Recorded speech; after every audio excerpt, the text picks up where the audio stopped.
This is Mr. Royce of Royce Media coming at you guys with another video.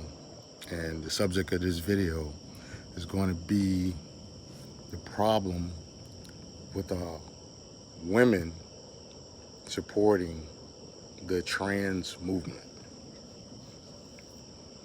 This is just some observations that and some foresight that I've had on this subject. Recently in media, we've seen that the actor Malik Yoba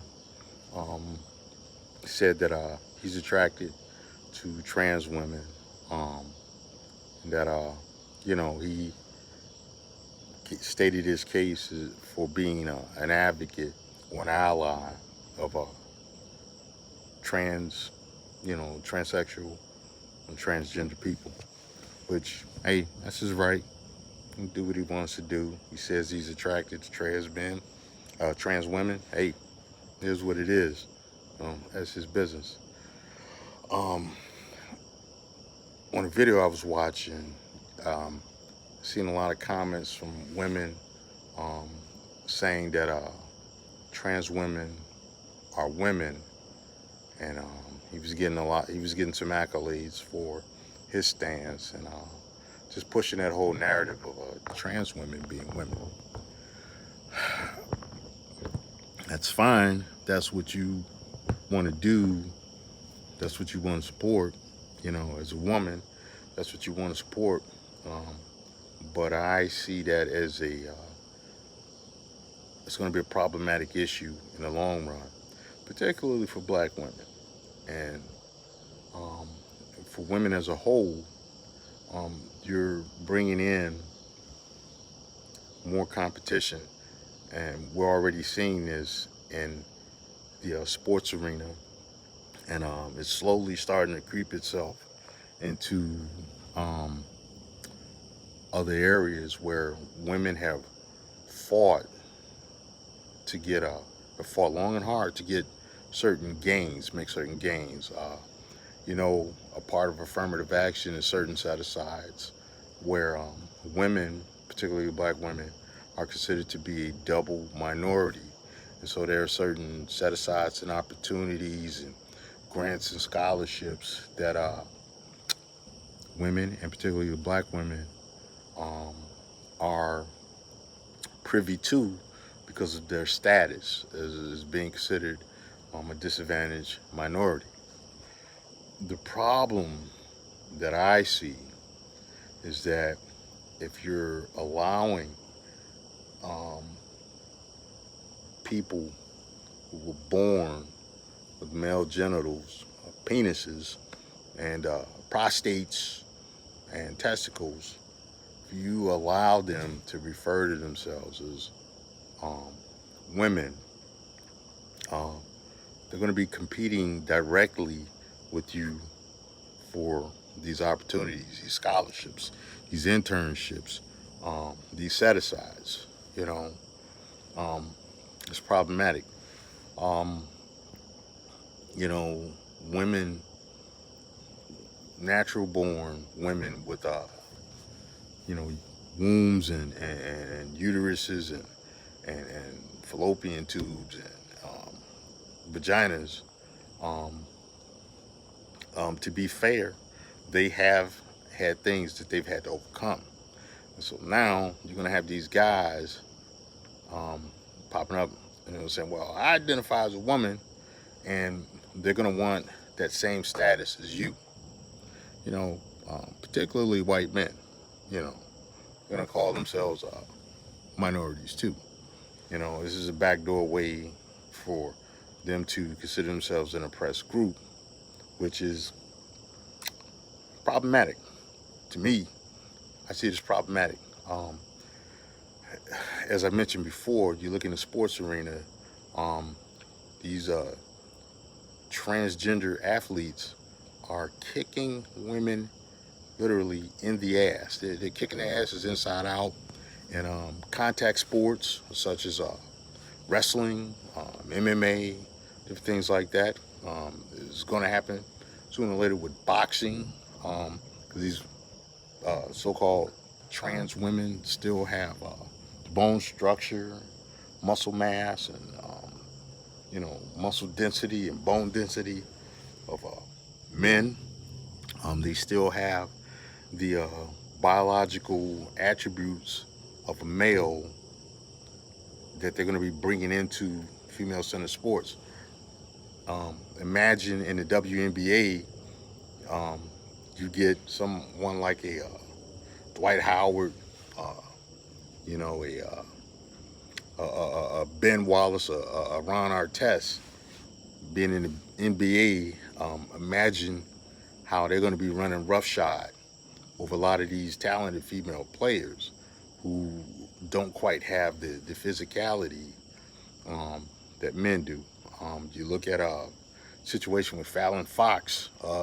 She was beating the dog shit out of um, a lot of female MMA practitioners, professional athletes.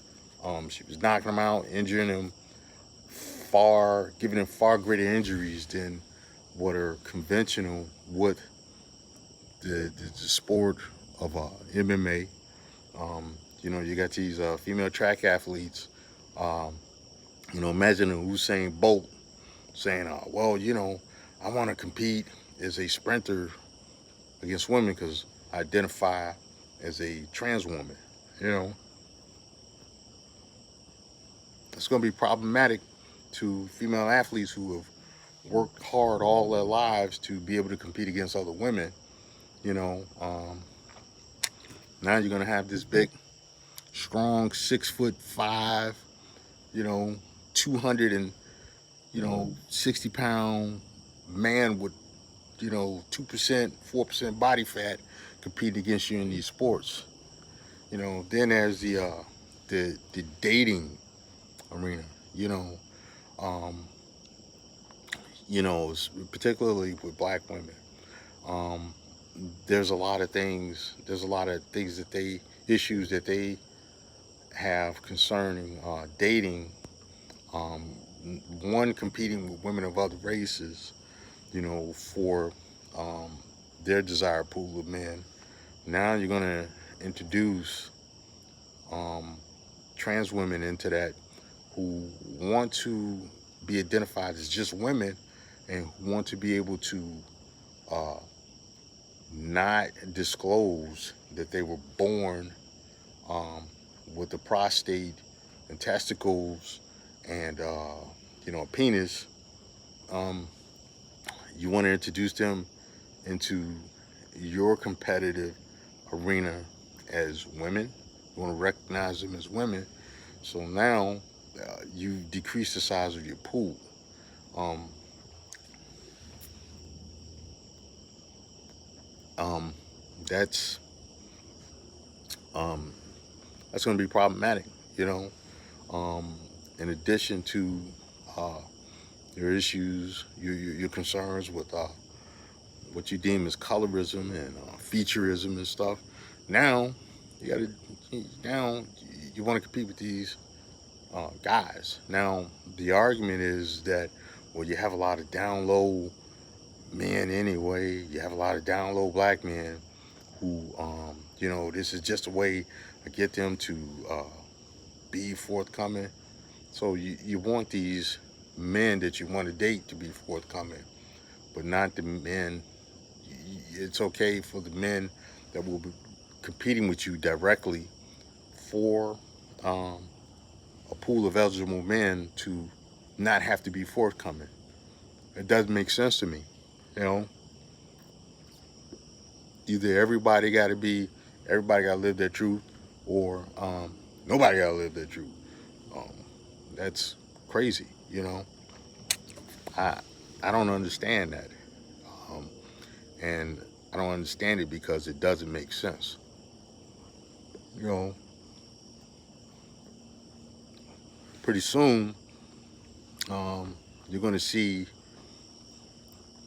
these men not on competing for you in those areas, but like I said, as far as Hollywood roles and stuff, black actresses, um, they complain a lot about you know having to fight for certain roles, and they're fighting with roles with white and non-black women, and now you're going to be competing with roles for those same roles with men too. You don't increase the pool of people you got to compete with. That doesn't make sense to me. You know, so I think that women should pull back. All women, but especially black women, should pull back from the situation and really reconsider support for this stuff, because it's going to make what they talk about as being difficulties is going to just increase the strength and impact of those difficulties. Now, that being said, again, as far as someone identifying how they what they feel inside as far as their gender and sexuality, hey, it's their personal business. you know but when you get out here in public, you can't it becomes problematic when you try to enforce those rules on other people. you know oh, what I did mention was physical conflicts, physical confrontations. You're a woman and you get into a disagreement with some big 6'5" ass Ben Wallace built dude in a skirt and a wig or weave, calling himself Kimmy or Tamika, dog, and it comes to blows. you know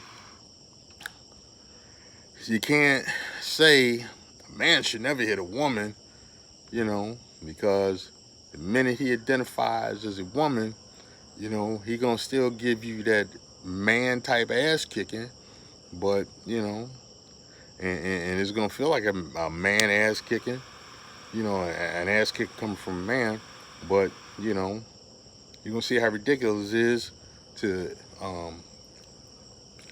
go along with this guy calling himself a trans woman or a woman. You know, um, it's going to be a mess. It's already happening. It's already Facebook videos of women getting into fights with trans women and getting the brakes beat off of them. So that's something that needs to be taken into consideration as well. I mean, it's problematic on quite a few levels, but ultimately, y'all do what y'all want to do. Just be ready and willing to live with the consequences of your actions.